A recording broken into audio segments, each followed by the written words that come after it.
Foundation, and I want to welcome you to our last lecture of the series.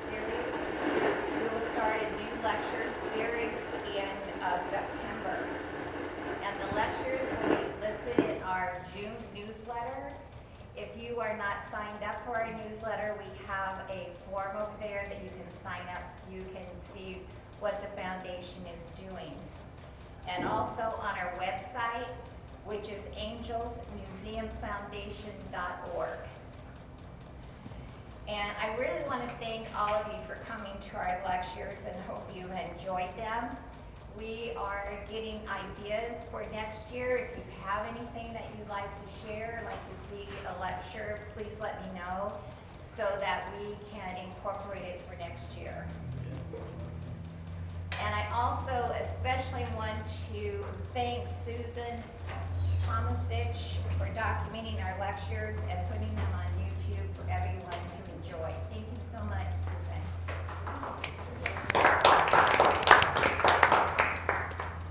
And also, if you're not, signed up for our newsletter, please sign up there. And I'd also like to introduce the volunteer members of our foundation. We are a small but mighty group, and we all work well together and work very hard. Gina Milani, Tad Follendorf, Ron Rivera, and Marilyn Smith, and me also. I'll wait until it's done.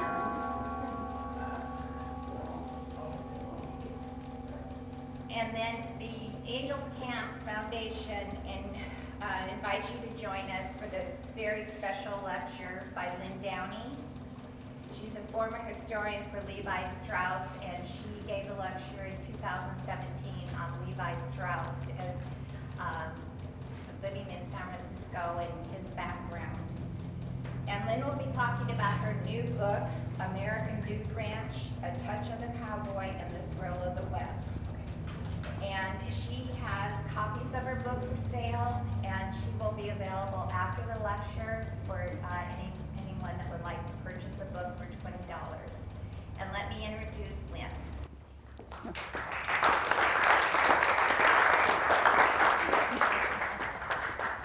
Thank you. Thank you, Karen. Thank you all. Look at all you Sunday afternoon history buffs. Wow, thank you so much for coming. I really appreciate it. I live in Sonoma, so I had quite a lovely drive in this morning. So I'm going to tell you a little bit about me and how I got interested in writing this book and into this topic. I grew up in the San Francisco Bay Area, and next slide, please. So I grew up in the San Francisco Bay Area in the 50s and 60s, and at that time, a lot of the suburbs of San Francisco were still sort of zoned agricultural. So my Uncle Charlie raised quarter horses in his backyard in a town called El Sobrante, which is near Richmond, if you happen to know the area. So he was raising these horses, so I grew up around these horses, but I'm the freaked out blonde on the back of Ginger here. And that's pretty much my attitude toward horses today, which is by way of saying that I am a dudeen, which is why I wrote this book. I had the opportunity to be a cowgirl. My cousin Chuck, next slide please, as you see on the right, this is what he ended up doing. He was a bulldogger and a calf roper on the rodeo circuit. So I grew up around these horses and these cowboys, and no, I did not get the horse gene, I got the Western history gene. And I'm very happy I haven't broken any bones doing Western history, so it's all good. Next slide, please. So thanks to my work at Levi Strauss Company, thanks. I'd always heard about dude ranching, but I started there. I was the company historian. I created the company's archives. And there was a lot of material in there already. And one thing was this catalog, which is called Dude Ranch Duds. Because in the 1930s, the company created clothing specifically for people to wear on dude ranches. And it's the kind of clothes, that no cowboy would ever wear. So you know what I'm talking about, the satin rodeo shirts with the contrasting piping and the interesting shirts with interesting stitching and gabardine riding pants and all that stuff. So I was really fascinated by this concept of this sort of faux Western vacation for people who were not horsey, and it kind of described me. So I started doing research about dude ranches, partly for myself, but also just as part of my job.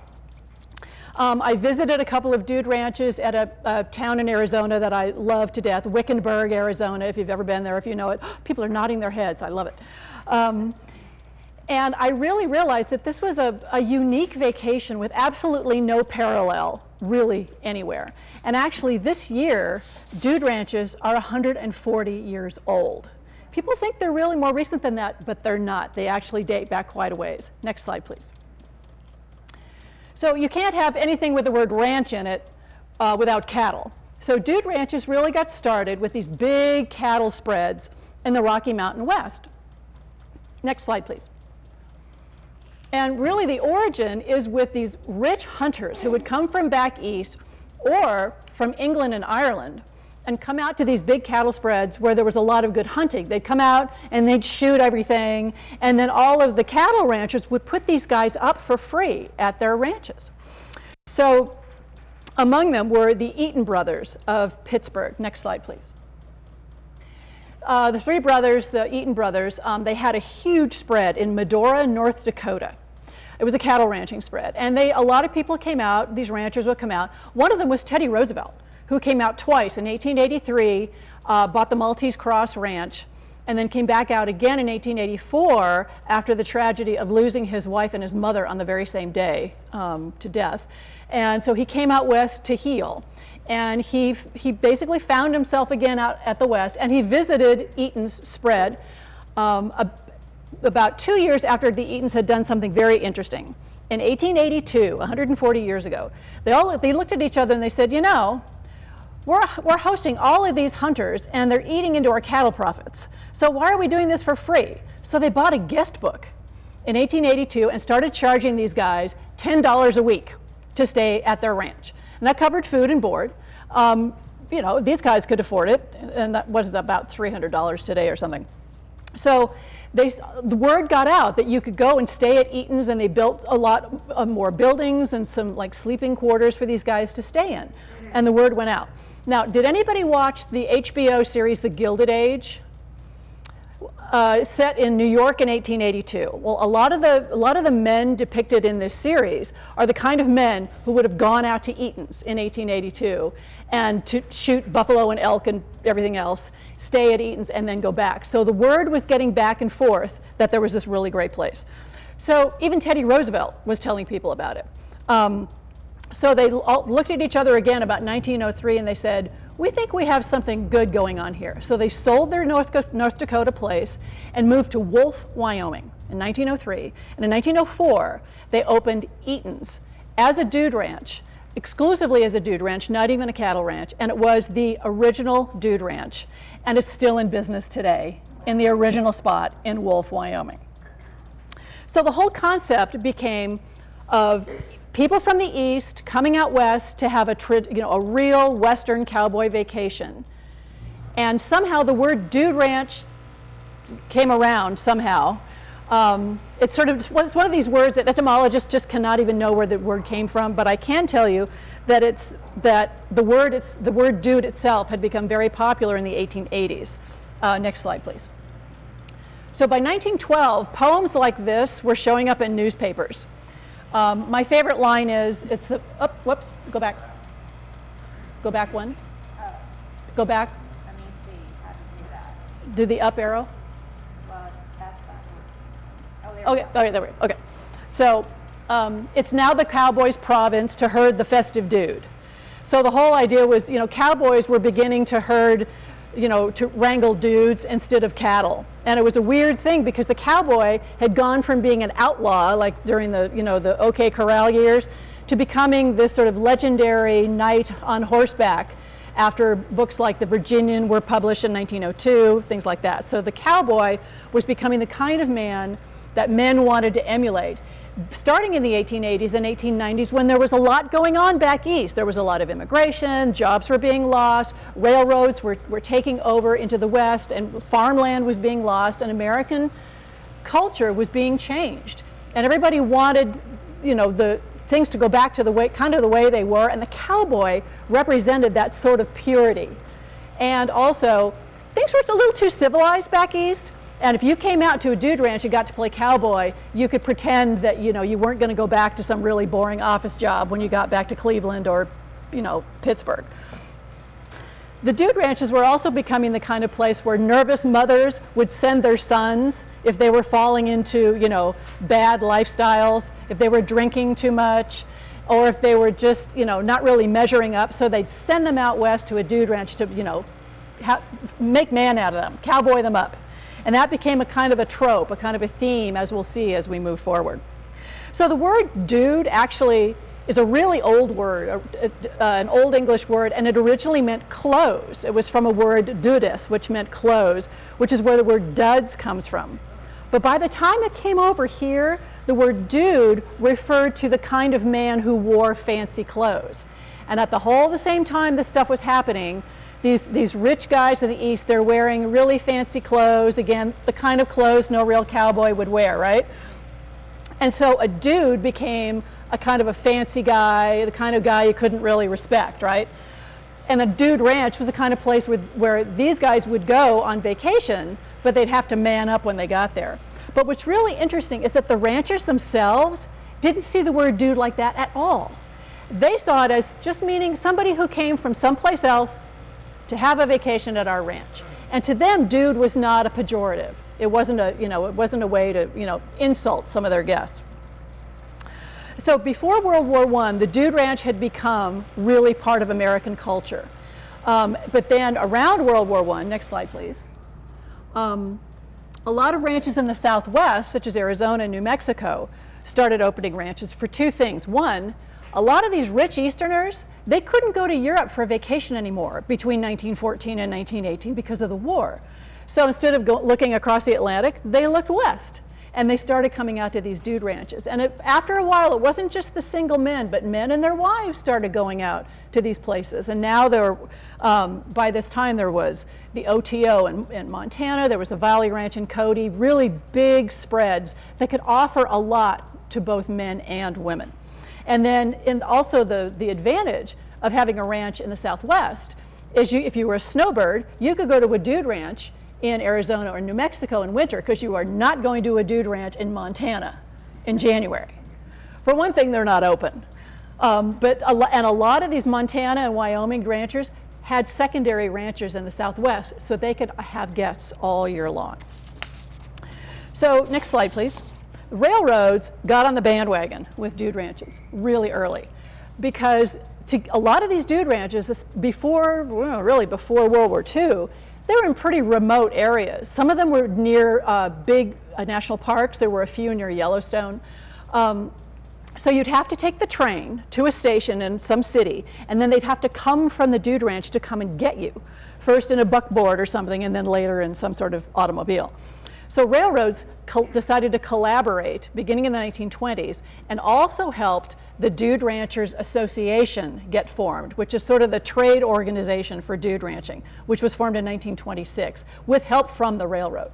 So the railroads, they make a lot more money with tourists than they do with freight. So they made these beautiful brochures, next slide please, gorgeous brochures enticing people, you know, to come and take a dude ranch. You can take our comfortable train out to the dude ranch, and then you'd just as comfortably be taken out to the ranch, you know, by the owner or whatever. So railroads were a huge part of how dude ranches got started. And that was literally a collaboration and a partnership that went on until the 1950s, and the interstate highway system was born and everybody had a car. But there would really, a lot of dude ranches would have failed without the railroad. So the railroad is a huge part of this story. Now, next slide, please. California was not a big dude ranch area. I mean, by the 1920s, there's clusters of them in the Rocky Mountain area and in Arizona and New Mexico. And strangely, upstate New York, the Adirondacks, dude ranches in the Adirondacks. And oh, did that bug Western dude ranchers. Oh my God. These are not authentic ranches. They're not in the West. Well, if you live in Utica, New York, and you want a dude ranch vacation and you can't afford it, you're going to go to Lake Lucerne or some other place in upstate New York, and you can have a kind of a dude ranch vacation, but it still really bugged the Westerners.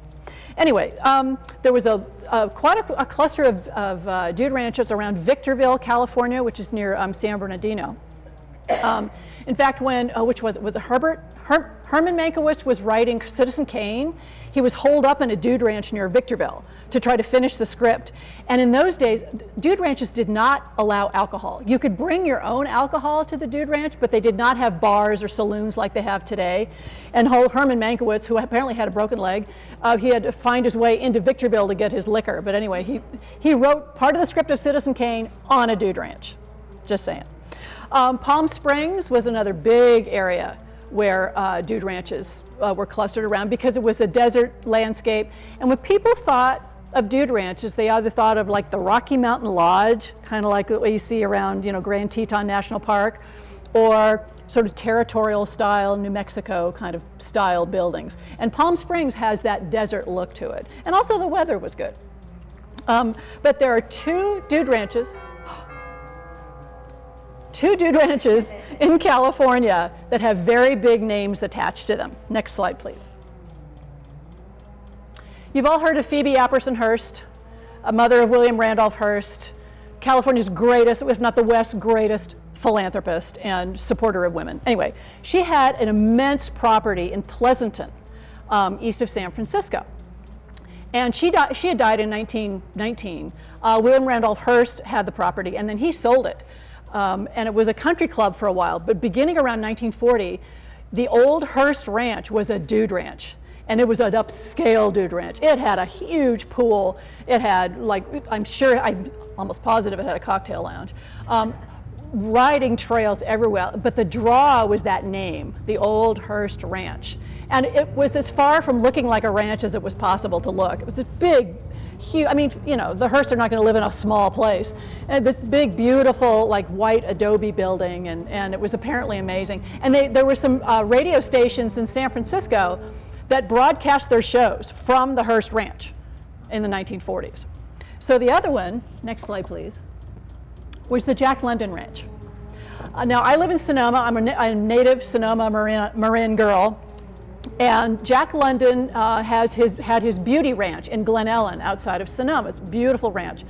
And he died in 1916, and his widow, Charmian London, kept the ranch, tried to keep it going along with Jack London's sister.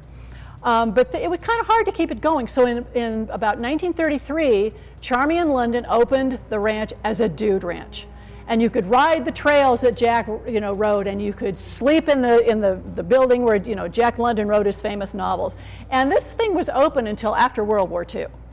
So it was a way to make money, and having the Jack London name was really a big deal. And then Charmian would have, people could have conferences, kind of like having a conference center today out at the Jack London Ranch. But the whole concept was, if you needed to make money, if you needed to change what a piece of property was doing, you turned it into a dude ranch in the 1930s because ranches were so well known and such a cultural force.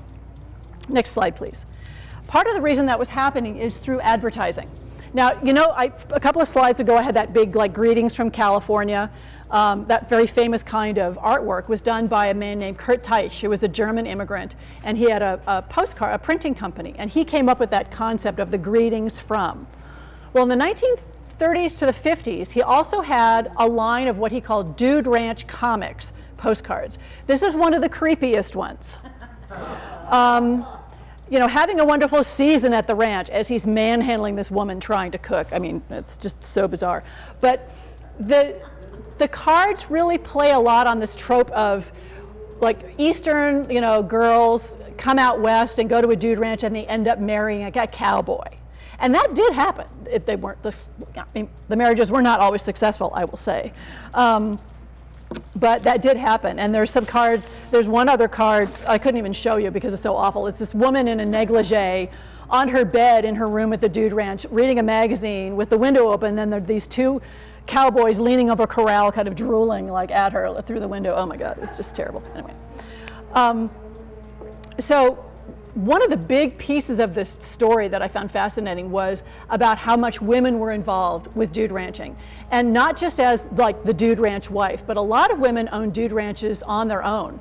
And the dude ranch wife, the partner, the wife or whatever, was always very, very important in the success of a dude ranch. And then women also benefited very much culturally from dude ranches as well. Next, please. And one way they did this was in Nevada with the divorce ranch. So in 1931, the state of Nevada passed a law, A, legalizing gambling, B, mandating that if you lived in the confines of the state of Nevada for 6 weeks, you could get a quickie divorce.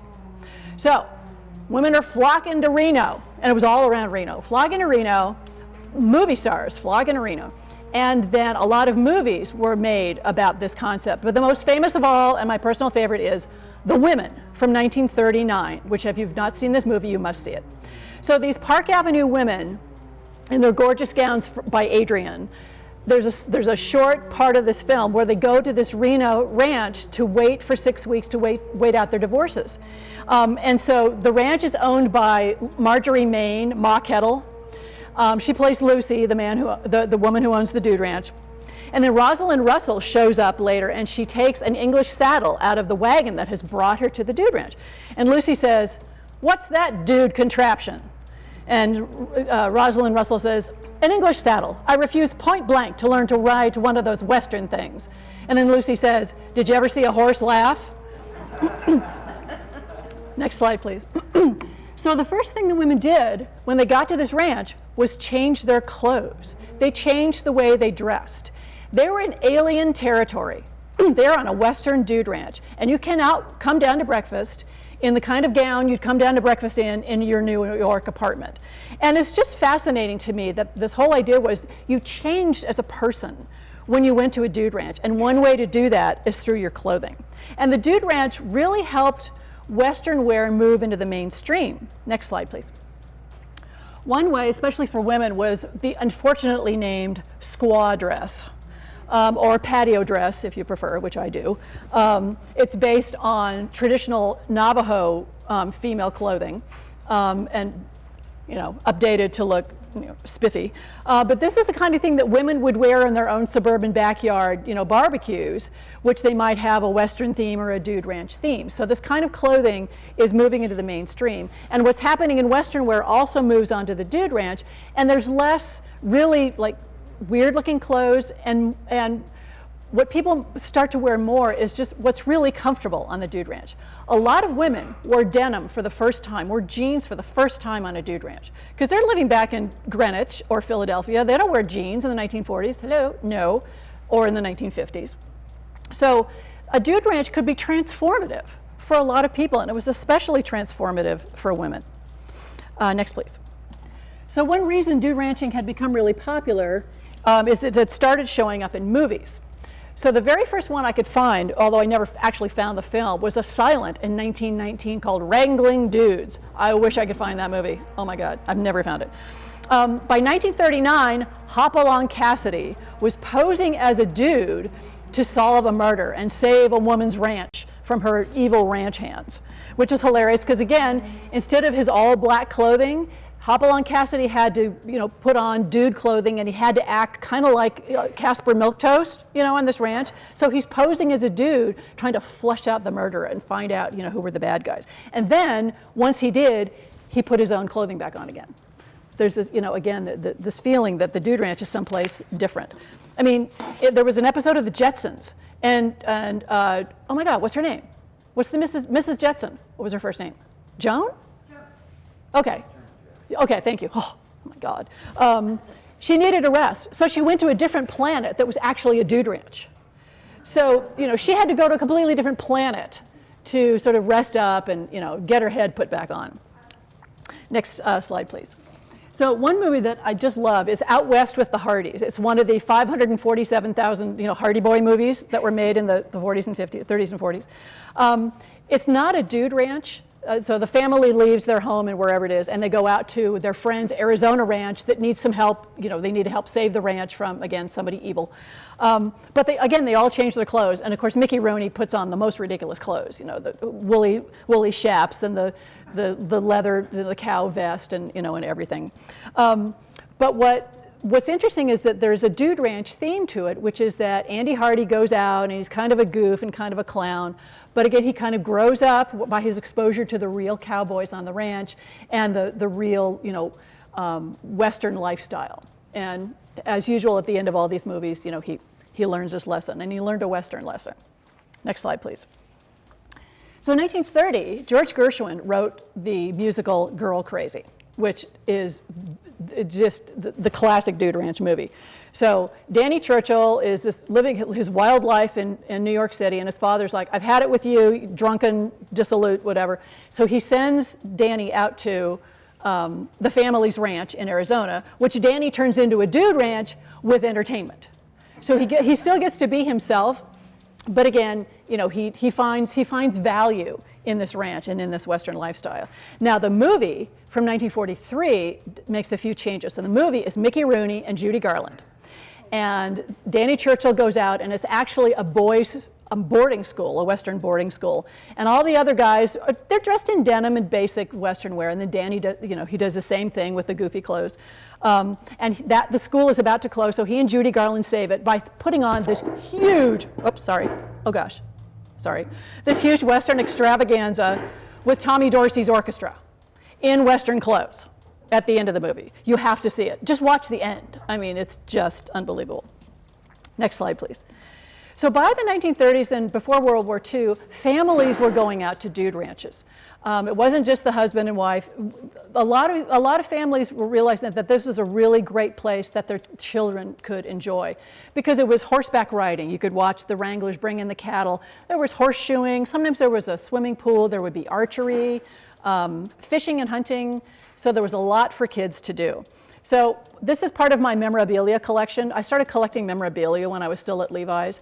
And I'm not as obsessed or anything, but I have like 100 pieces of Dude Ranch memorabilia in my house and on my walls. And this is one of them. It's a book of paper dolls from the 1940s. So this is a way to let kids, have their merchandise with the Dude Ranch theme. And some of the clothes are really cute, let me tell you. But family vacations. Dude Ranches were now really looking at the family as their main customer. And a lot of these families were still sort of elite families, and they could come out for a month, 2 months at a time, and literally stay on that Dude Ranch, and that's the only place they'd stay for 1 or 2 months. It's the kind of thing that, 21st century sensibilities, we could never stay on a place for that long and just do, very simple kinds of things. And maybe they'd have a radio in the lodge, for the evenings, but it was a very different time, as you know. So with cars coming in during World War II, and certainly after, when gas and rubber rationing was over, more ranches started opening up nearer, interstate highways. Trains were having, a lot less influence on getting people out to dude ranches. But that doesn't mean that dude ranching went away in popular culture. Next slide, please. Dude ranches had been the subject of books for many years. This is Death on a Dude Ranch. It was set in the 1930s. So there were novels about dude ranch life, went back to about 1921.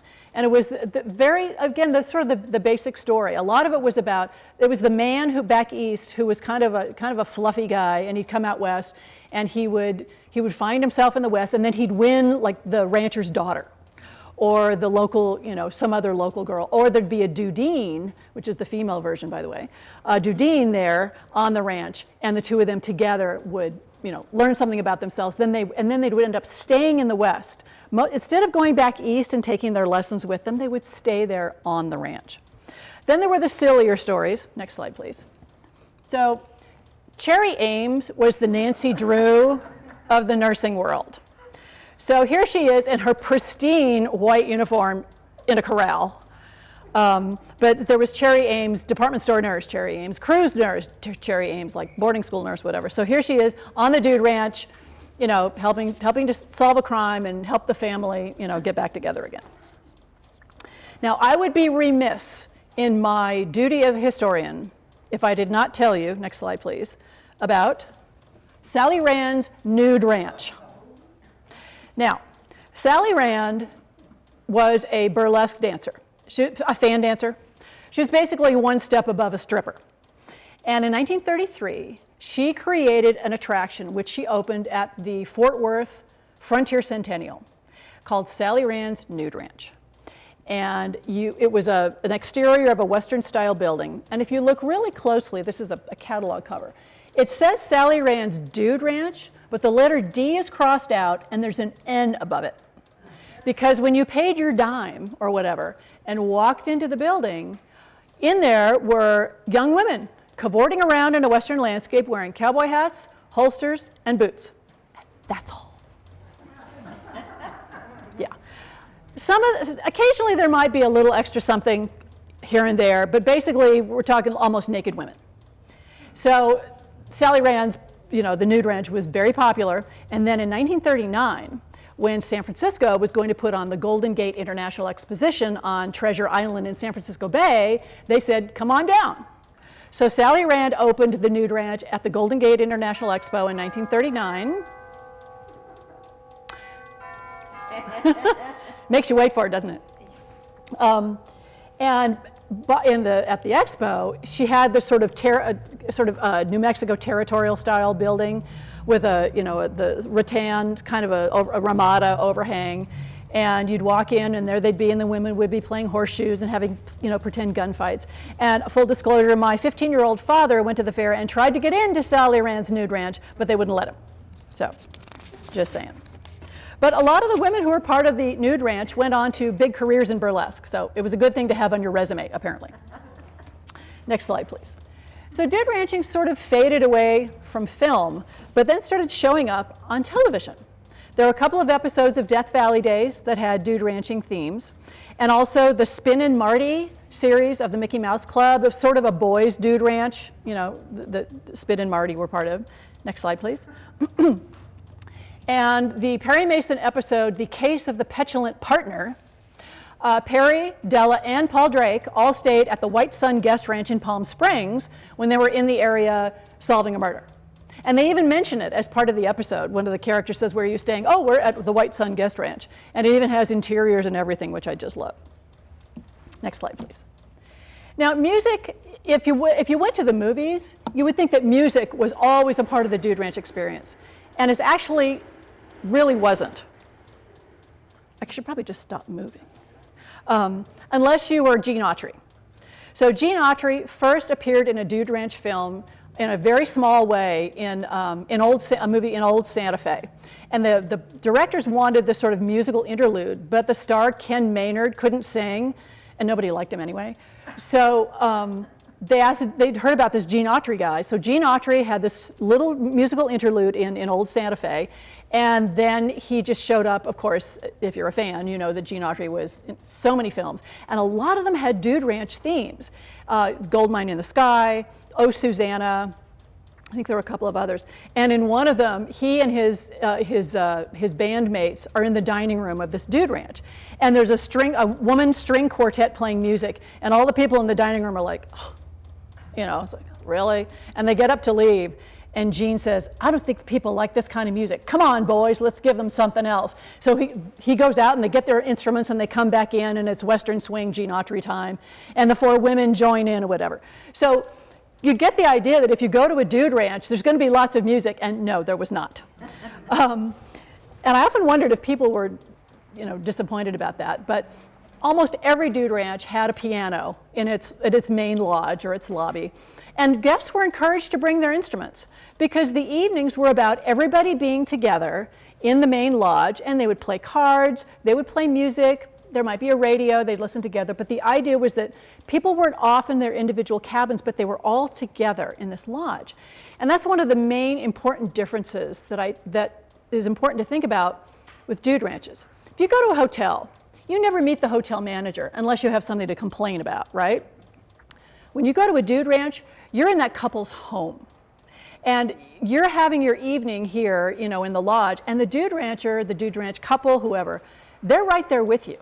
And they're wearing Western clothing that is not a costume. That's their real clothing. So there's this sense, this amazing sense that you are becoming part of their family by coming to have this Dude Ranch vacation. And I think that was one of the things that was so appealing to people, is that there was this camaraderie. And the sense that that's how it was in the Old West. Everybody sat around in the evenings and they would sing songs. Might be, if it was a nice weather, you'd sit outside around the fire. So there was that feeling about this. I did interview a woman for my book. In the 1960s, she and her husband owned a Dude Ranch in Colorado, and every Friday night, the staff would put on a talent show for the guests, and they would also have square dancing for their guests because they had the space for it. But generally, it was very much, bring your own music. Next slide, please. But the whole concept of music at Dude Ranches did make it. This is actually an album cover. It's part of my collection from 1950. Play this song, at your own dinner parties at home. Have some Dude Ranch music at your own dinner parties at home. Next slide, please. So one of the most important, after the wrangler, the most important employee at the Dude Ranch was the cook. Because if your guests did not eat well, they're going to go home and they're going to tell people that they did, the food was not great, and they're not going to recommend the place to their friends. Sorry about that, folks. So in 1931, the Dude Ranchers Association debuted its own magazine called The Dude Rancher. And part of The Dude Rancher there was a whole column called House Management, which is basically the woman's page. And for decades, women would share recipes of the kinds of food that they knew their dudes really liked. So a lot of what's going on in the magazine, there's a lot of amazing recipes. So this one grabbed my attention because of the title, Cowboy in a Sack. This is from 1943. And it looks like something that would be, easy enough to make, and you'd make it in a coffee can or whatever. But my favorite part is that you can serve it with lemon sauce or hard sauce. And hard sauce is basically whiskey, butter, and sugar. Sounds good to me. What's really interesting is that I saw this recipe repeated in the magazine in 1955. But it did not recommend serving it with hard sauce, only the lemon sauce. And that's probably because by the 1950s, you're having a lot of kids coming to your Dude Ranch, and you want to make sure that your guests know that you don't expect, to serve hard sauce to kids. So I just saw that as an interesting transition from the 1950s. Next slide, please. And dude ranching, putting the word Dude Ranch on your consumer product by the 1940s was a good selling tool. Dude Ranch Preserves out of Long Beach debuted in the 1940s, and it was still in business in the 60s. And during the war, you could get Dude Ranch preserves, and it was mostly preserves and jams. And you could get these all through the war. And I have a feeling that putting the word Dude Ranch on this was a way of, and this is during the war, so fruits are rationed, sugar is certainly rationed. It was a way of saying, this is good rustic food, and I'll bet they make good food on Dude Ranches, so I want to have this in my kitchen if I can't make my own jam. So Dude Ranching is a selling tool. I found a menu from a restaurant in the 1940s, and it's called the Dude Ranch. Long Beach, what's with Long Beach? And the Dude Ranch restaurant. And it's just a basic American menu, but it's got that Dude Ranch image on the cover, and that brings in the people. The Colorado, I think it's the Colorado Zephyr, the Denver Zephyr, their dining car was called the Chuck Wagon, and their serving plates had the brands of Colorado Dude Ranches all around it. And I know this because, yes, I bought one on eBay. So, yes, I have one. So we get into the 50s and 60s, and interest in dude ranching sort of waxes and wanes as interest in Western movies and TV kind of waxes and wanes. And I know some of you in the audience, like me, remember when Westerns sort of went away from American TV, early 70s. So Dude Ranch as a concept didn't show up on anything Western, but it occasionally showed up in episodes of Happy Days and Charlie's Angels as places where people would go, to solve murders, for Charlie's Angels. Happy Days, was a way to have a family vacation, again, and there was also, of course, something very comical about it. But as you get to the late 70s, things are kind of waning again. When the urban cowboy craze came in 1980, when the film came out, there was a big uptick. And I saw newspaper articles where dude ranchers are saying, oh my God, this urban cowboy thing is great. And they saw lots more business come their way. But that kind of went away as well. Next slide, please. So ranches started doing what they could to bring in more people. And this is one of the strengths of dude ranches, that they're willing to adapt to how people want to take vacation, how tourists want to be tourists. So for example, in 1982, the Rim Rock Ranch near Yellowstone had a house band, and they were the Rim Rockers. So you would get your music from the house band. That was a change in order to make sure that people got what they wanted. But you're getting into the late 1980s, and things are kind of going south for dude ranches. And then 1991 happens, and you get City Slickers. Now, City Slickers is not a dude ranch movie. It's a cattle drive movie. But at the very beginning, they're in the sort of ranch, changing their clothes. Again, you got to change your clothes when you're on the dude ranch. And the ranch owner even says at the beginning of the film, this isn't a dude ranch, this is the real thing. But the concept of the film is exactly the concept of the dude ranch in culture, in books, and in movies. 3 guys who are kind of a mess come out west, they're challenged by the West, and they come out stronger at the end. And that is the theme of books and movies, and the theme of what dude ranchers wanted for people who came to their ranches. They wanted people to be changed by the West, and that's what the dude ranch did. So again, it still keeps going sort of in and out of cultural favor. One of my personal popular culture dude ranch things is 2002, The Simpsons had an episode called Dude, Where's My Ranch? Which is really very funny. Next slide, please. But the reason that ranches are still around is because they've maintained the core of what they are.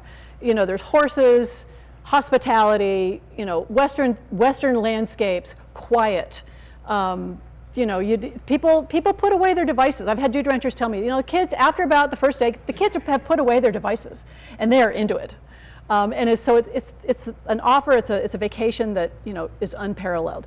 And I talked to a lot of I was writing this book during the pandemic, at the beginning of the pandemic, and I talked to ranchers, and they said, well, a lot of them their ranches were still open because you could have so much activity outdoors.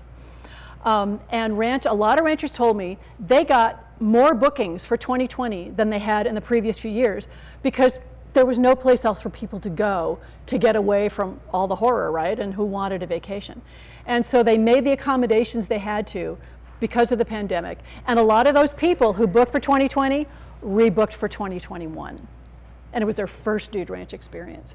But the one thing one rancher said to me was the intimacy of what we had with our guests was gone in those 2 years of the worst of the pandemic, because again there's that feeling that you're in this person's home and you're relating to them and you become family when you're there. I want to tell you, I hope indulge me, I want to tell you a really quick story. I was at a dude ranch last month. I spoke at the Tucson Festival of Books, and I stayed at the White Stallion Dude Ranch outside of Tucson, and I was there by myself. And so when you go to a dude ranch, meals are always communal. There's a buffet line, at least at White Stallion, and you get your food, and there's refectory tables, like big long tables everywhere. Well, it's kind of weird. Everybody else was a family group, or a group of friends, or it was or couples, and there was me, all by myself. So I would just say hello to people, and like my first night, I sat next to a nice family. So the second night, I had a nice little chat with a woman in line. And we were in the buffet line together, and we both got our food at the same time. And I said, I'm here by myself. May I join you for dinner? She's like, sure. But instead of going into the dining room, she goes into like a private dining room in another direction where they're having a family reunion. And I'm like, oh, I'm so sorry. I don't want to horn in on your reunion. She's like, no, come on in. So the matriarch of the family, who's in her 80s and lives in Tucson, had organized this family reunion, and this entire room was her entire family. There were about 30 people, and they had come from all over the country. She wanted to have one last family reunion before people started passing away. So she said, you come in here and sit next to me. Her name was Barbara. So I sat next to her, and people started trickling in, and every time somebody walked in, she said, this is Lynn, she's part of our family tonight. Like, okay, that's a dude ranch. And I was. everybody was lovely. Oh, hi, hey, who are you? And I would tell them what I was doing, and I wrote a book, and oh my God, that's great. And of course, I got Barbara's address, and I sent her a book after I got home.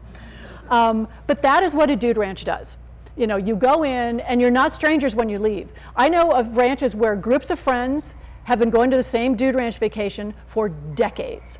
I know ranches where subsequent generations of families still go to the same dude ranch for decades. That is what a dude ranch is. So they're still going strong. There aren't as many as there used to be, but the ones that are out there, there's ones that's like Eaton's that's been around since 1904, and some that were just opened a few days ago. There's everything from rustic ranches where you bring in the cattle to resort types where they have farm-to-table food programs and art retreats and everything they need to stay in business, but again, they still keep that core. So I want to end with one of my favorite stories and one of my favorite headlines. One of the places I found so much research was historic newspapers, which are all available online and searchable. You just type in the word Dude Ranch. I was like spending weekends in my jammies in front of my computer, like typing the word Dude Ranch into these newspaper, sites.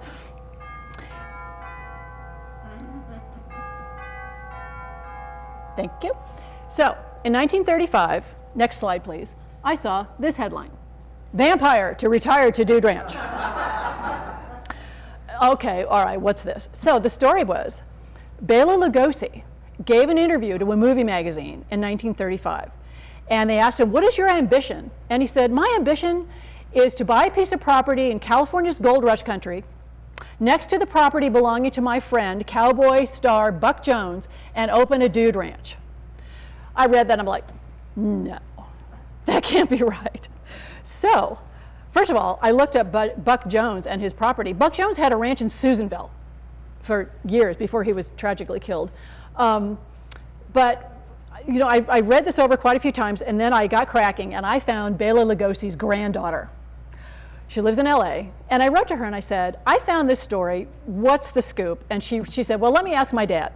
So she asked her dad, Bela Lugosi Jr., and he said, well, my dad, both of my parents loved the outdoors, and my dad also had quite the sense of humor. So what he was doing was messing with the movie magazine. Absolutely messing with them. Had no intention of giving them any sort of information that wasn't a joke. But here's what I love. If he was going to mess with a movie magazine, what did he choose? A dude ranch. First of all, something that was completely antithetical to what everybody thinks Bela Lugosi is. But also in 1935, dude ranches were big. They were a cultural force. And I would maintain, and I propose that they still are, because they represent and they still express the American West. All of you in this room know the importance of the history of the American West. And dude ranches continue to offer that to people who need it, and I hope they still do. So thank you very much. Next slide, please. This is the shameless commerce portion of our program.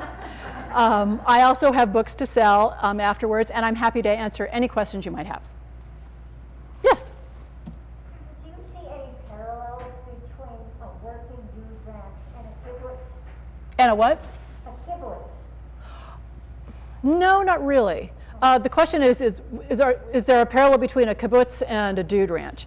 And I don't think so, because the idea of a kibbutz is to go and work, and a dude ranch, you're going to have a vacation. I thought they were working dude ranch. Working meaning that they also were working cattle ranches.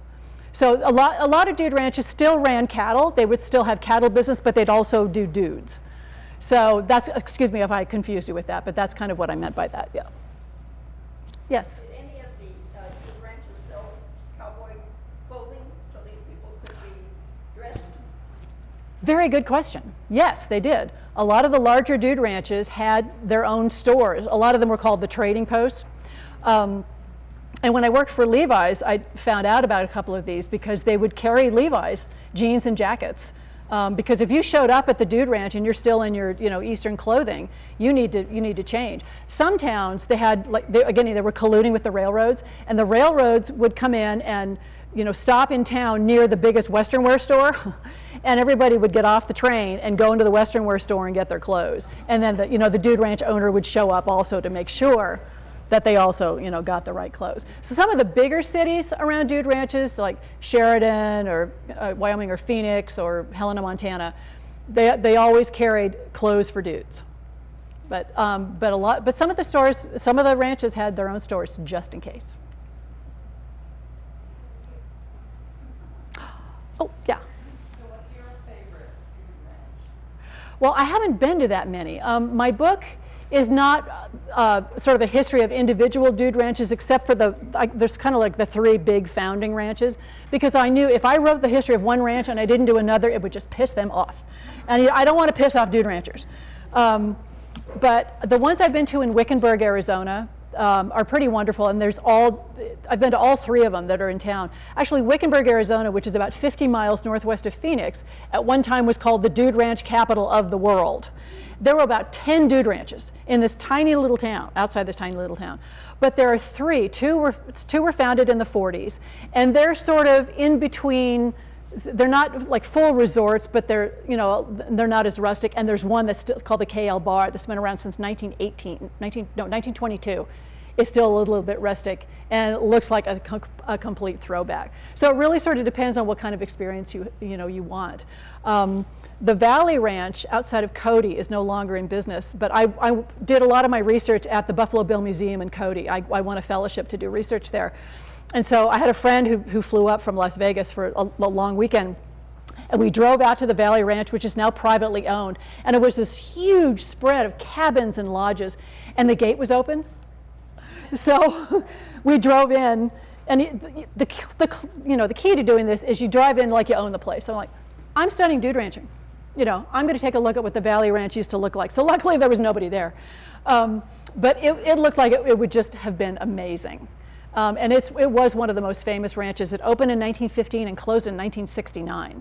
So it was around for a long time, and was kind of the prototype for dude ranches that you see in movies and in books. So it really depended. But my goal is to go to to stay at a couple of Rocky Mountain ones as well, because I've only been to the desert ones. So we'll see. Go ahead. So the social experience of being part of the family echoes a little bit with bed and breakfast locations. Could you contrast that? That's an interesting point. That's a really good thought. Like a B&B where you'd go and everybody would be together, which reminds me of a B&B. That's a really good point. I was on a cross-country trip with a friend, and we went to De Smet, South Dakota, home of Laura Ingalls Wilder, and we stayed at a B&B, and the owners, who of course interacted with us a lot, insisted on being called Ma and Pa. But a B&B is, the one difference is, dude ranches did not take what was called the transient trade. You had to make a reservation to go to a dude ranch. You couldn't just drive up like it was a hotel or a motel. You had to make a reservation in advance. So with a B&B, you're there maybe just to stay for whatever period of time. Maybe you're touring the area or whatever, and then you move on. But I'd say that's probably the closest parallel. Yeah. Is there fiction looming out of this research as well? Oh, yes. She knows I wrote a novel. And I forgot to bring copies. I wrote a novel. It was published in 2020 called Dudes Rush In. And it's a historical novel set on a Arizona dude ranch in the 1950s, which actually won 2 book awards. And I'm halfway through writing the sequel, which is to be called Dude or Die. Anyway, dude ranching does lend itself definitely to historical fiction. So does research. Yes, it does. I saw one of the California Gold Newell Hauser series where they talked about the Levi's jeans. And are there any of the Western dude ranch wares displayed anywhere in terms of memorabilia that one could see? Well, the Dude Ranchers Association headquarters is in Cody, Wyoming, and they have a wonderful museum. But a lot of Western museums that are near where dude ranches used to be will actually have exhibits about dude ranching. Wickenburg, Arizona, for example. I was a guest curator at their museum, and I created a wonderful display about the history of dude ranching in the area. So the Buffalo Bill Museum in Cody does have does have that as well. So I would say those are the two that I know of. Museums that are near areas where dude ranching used to be important or still is would probably have those kinds of displays. Levi's doesn't have. Oh, I'm sorry, at Levi's. I don't know, I left the company in 2014 and I haven't been in the building for a while, but they always will talk about their links to dude ranching. And when I was putting out the last exhibit I put on for the company, I definitely talked about that. Oh yeah. Well, thank you again for coming. I really appreciate it for giving me your Sunday. Thank you.